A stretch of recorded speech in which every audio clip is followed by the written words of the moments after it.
નમસ્કાર ખેડૂત ભાઈઓ, આશીર્વાદ એગ્રો ચેનલ પર તમારું હાર્દિક સ્વાગત છે। આજનો દિવસ તમારી ખેતીના ઇતિહાસમાં એક મોટો બદલાવ લાવી શકે છે। આજે આપણે ખેતીના એવા પાસા વિશે વાત કરીશું જેને ઘણીવાર અવગણવામાં આવે છે, પણ એ જ તમારી સફળતા અને નિષ્ફળતા વચ્ચેનું મુખ્ય તફાવત છે। આપણે સૌ જાણીએ છીએ કે આજે ખેતી કેટલી ખર્ચાળ બની ગઈ છે। ખાતર મોંઘા છે, ડીઝલ મોંઘું છે અને મજૂરી પણ મોંઘી છે। પરંતુ પાકના ભાવ જ્યાં છે ત્યાં જ છે। આવામાં મુનાફો મેળવવાનો એક જ રસ્તો છે, ઉત્પાદન વધારવું અને ખર્ચનું સ્માર્ટ મેનેજમેન્ટ કરવું। ઘણા ખેડૂત મિત્રો મને પૂછે છે કે મેં ખેતરમાં 4 કટ્ટા ડીએપી નાખ્યું, 3 કટ્ટા યુરિયા નાખ્યું, તો પણ પાક નબળો કેમ રહ્યો? આ પ્રશ્નનો જવાબ છે વોટર સોલ્યુબલ ફર્ટિલાઇઝર્સ। આજે આપણે 19-19-19, 12-61-0, 0-52-34 અને કેલ્શિયમ નાઇટ્રેટ વિશે સંપૂર્ણ માહિતી મેળવીશું। કયા સમયે કયું ખાતર આપવું જોઈએ જેથી તમને રેકોર્ડ બ્રેક ઉત્પાદન મળે તે જાણીશું। યાદ રાખો મિત્રો, જો તમે દાણાદાર ખાતર નાખો છો તો માત્ર 30થી 35% જ છોડને મળે છે, જ્યારે વોટર સોલ્યુબલ ખાતર 100% શુદ્ધ હોય છે અને 24 કલાકમાં જ પોતાનું કામ શરૂ કરી દે છે। ચાલો હવે વિગતવાર સમજીએ NPK 19-19-19 વિશે।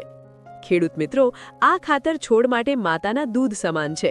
જ્યારે તમારો પાક 15થી 30 દિવસનો હોય ત્યારે તે પાંદડા, મૂળ અને છોડની રોગપ્રતિકારક શક્તિમાં ધરખમ વધારો કરે છે। પણ યાદ રાખજો, ફૂલ આવ્યા પછી આ ખાતર ક્યારેય ન આપવું, નહીંતર પાક માત્ર પાંદડા જ વધારશે, ફળ નહીં। હવે વાત કરીએ 12-61-0ની, જેને આપણે મોનો અમોનિયમ ફોસ્ફેટ કહીએ છીએ। આમાં 61% શુદ્ધ ફોસ્ફરસ છે। જો તમારે પાકમાં વધુ શાખાઓ અને મજબૂત મૂળ જોઈતા હોય તો આ ખાતર બેસ્ટ છે। ખાસ કરીને લસણ, ડુંગળી અને બટાટા પકવતા ખેડૂતો માટે તો આ અનિવાર્ય છે। તે છોડના થડને મજબૂત બનાવે છે અને મૂળનો એવો જાળ બિછાવે છે કે છોડ જમીનમાંથી તમામ પોષક તત્વો ખેંચી લે છે। હવે સમજીએ સૌથી મહત્વનું ખાતર 0-52-34, જેને આપણે MKP કહીએ છીએ। મિત્રો, જ્યારે પાકમાં ફૂલ આવવાની શરૂઆત થાય ત્યારે નાઇટ્રોજનને કાયમ માટે ટાટા બાય બાય કહી દેજો। જો ભૂલથી પણ નાઇટ્રોજન આપ્યો તો છોડ ફૂલ આપવાને બદલે માત્ર પાંદડા જ વધારશે। 0-52-34માં રહેલો 52% ફોસ્ફરસ વધુ ફૂલ લાવશે અને 34% પોટાશ તે ફૂલને ફળમાં ફેરવશે। છેલ્લે વાત કરીએ 13-0-45ની, જે છે ક્વોલિટીનો રાજા। જ્યારે ફળ કે દાણા ભરાવાની શરૂઆત થાય ત્યારે આ ખાતર વરદાન સાબિત થાય છે। તે પાંદડાનો બધો જ ખોરાક ખેંચીને ફળમાં ભરે છે, જેનાથી ફળનું વજન વધે છે, ચમક આવે છે અને સ્વાદ પણ સુધરે છે।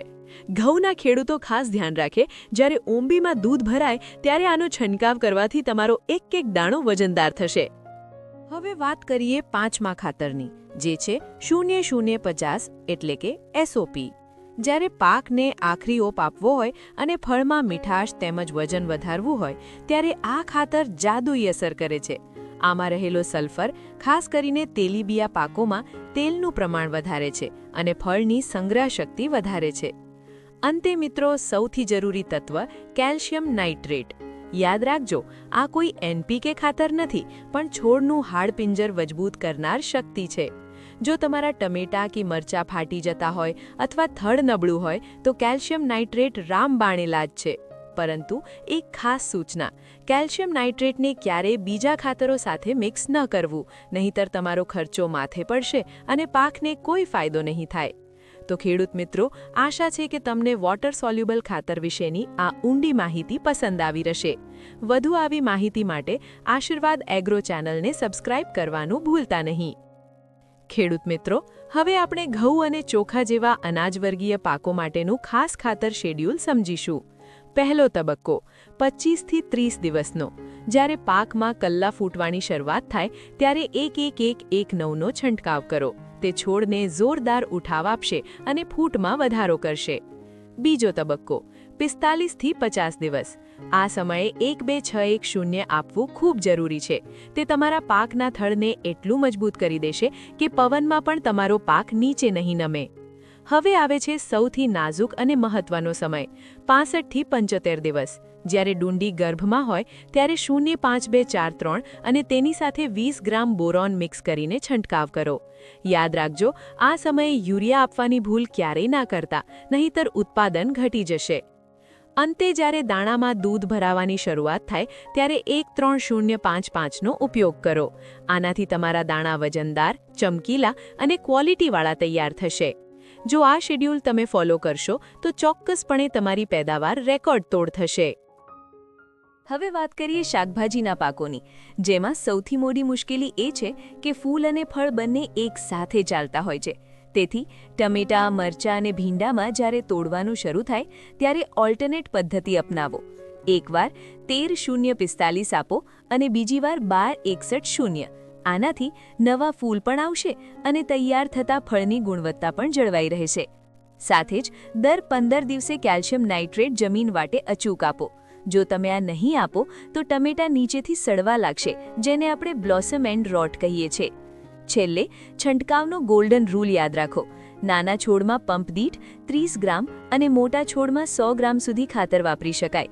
1 એકરમાં 1 કિલો NPK પૂરતું છે. વધુ પડતો મોહ રાખીને ખર્ચ વધારશો નહીં. ખેડૂત મિત્રો, હવે વાત કરીએ એવી ભૂલોની જે તમારો ખર્ચ વધારી શકે છે. યાદ રાખો, પાણી ઓછું ના રાખો. જો દ્રાવણ બહુ ઘટ્ટ હશે તો પાંદડાના કિનારા કાળા પડી જશે અને પાકને નુકસાન થશે. 1 એકરમાં હંમેશા 150 લીટર પાણીનો ઉપયોગ કરો અને સાથે સિલિકોન સ્ટીકર અચૂક ઉમેરો. બીજી મહત્વની વાત છે સમય. બપોરના તાપમાં ક્યારેય છંટકાવ ન કરવો, કારણ કે ત્યારે છોડના રંધ્રો બંધ હોય છે. હંમેશા સવારે વહેલા અથવા સાંજે ઠંડા પહોરે જ ખાતર આપવું. જે ખેડૂત ભાઈઓ ડ્રીપ દ્વારા ખાતર આપે છે તેમણે ખાસ ધ્યાન રાખવું. ડ્રીપમાં 3 થી 4 કિલો ખાતર પ્રતિ એકર આપવું જોઈએ. ખાતર આપ્યા પછી 10 મિનિટ સાદું પાણી ચોક્કસ ચલાવવું, જેથી તમારી ડ્રીપની પાઇપ ક્યારેય ચોકઅપ ન થાય. આશા છે કે વોટર સોલ્યુબલ ખાતરની આ સિરીઝ તમને ઉપયોગી લાગી હશે. હવે સમજીએ સૌથી જરૂરી વાત, જે છે ખાતરોનું મિક્સિંગ. ખેડૂત મિત્રો, જો તમે ખોટા ખાતરો ભેગા કરશો તો ફાયદો થવાને બદલે મોટું નુકસાન થશે. નિયમ નંબર 1, કેલ્શિયમ નાઇટ્રેટને હંમેશા એકલું જ આપો. તેને ક્યારેય ફોસ્ફરસ કે સલ્ફરવાળા ખાતરો સાથે મિક્સ ન કરવું. જો તમે ભૂલથી પણ મિક્સ કર્યું તો ડોલમાં જ દ્રાવણ દૂધની જેમ ફાટી જશે અને તમારો બધો જ ખર્ચ માથે પડશે. બીજી વાત, જ્યારે તમે ઝિંક કે લોહ જેવા તત્વો વાપરો ત્યારે હંમેશા ચિલેટેડ ફોર્મ જ પસંદ કરો. ચિલેટેડ તત્વો NPK સાથે આસાનીથી મિક્સ કરી શકાય છે, પણ સાદું ઝિંક સલ્ફેટ ક્યારેય ભેગો ન કરવો. ખેડૂત ભાઈઓ, આશા છે કે વોટર સોલ્યુબલ ખાતર વિશેની આ ઊંડી માહિતી તમને પસંદ આવી હશે. જો તમે આ વૈજ્ઞાનિક પદ્ધતિથી ખેતી કરશો તો તમારો ખર્ચ ઘટશે અને ઉત્પાદન જરૂર વધશે. વધુ માહિતી માટે આશીર્વાદ એગ્રો ચેનલ સાથે જોડાયેલા રહો. હવે સૌથી મોટો સવાલ, શું વોટર સોલ્યુબલ ખાતર વાપરવા મોંઘા પડે છે? ગણિત સમજો મિત્રો. 1 એકરમાં તમે માત્ર 500 રૂપિયાનું ખાતર છાંટો છો, તેની સામે તમને 4 થી 5000 રૂપિયાનું વધુ ઉત્પાદન મળે છે. તેથી આને ખર્ચ નહીં પણ ખેતીનું મહત્તમ રોકાણ ગણજો. પણ સાવધાન, બજારમાં નકલી ખાતર પણ ખૂબ વેચાય છે. તેને ઓળખવા માટે 1 ગ્લાસ પાણીમાં 1 ચમચી ખાતર નાખો. જો તે 1 મિનિટમાં પૂરેપૂરું ઓગળી જાય તો જ તે અસલી છે. યાદ રાખજો, 50 રૂપિયા બચાવવાના લોભમાં તમારી આખી સિઝન બગાડતા નહીં. હંમેશા બ્રાન્ડેડ કંપનીનું જ ખાતર લેશો. હવે ખેડૂત ભાઈઓના કેટલાક સામાન્ય પ્રશ્નોના જવાબ મેળવીએ. પહેલો સવાલ, શું NPKને દવાઓ સાથે મિક્સ કરી શકાય? હા મિત્રો, મોટા ભાગની દવાઓ સાથે તે મિક્સ થાય છે, પણ કોપર અને સલ્ફરવાળી ફૂગનાશકો સાથે તેને ક્યારેય મિક્સ ન કરવું. હંમેશા ગ્લાસમાં નાનું ટેસ્ટિંગ કરીને છંટકાવ કરવો. બીજો સવાલ છે યુરિયાના છંટકાવ વિશે.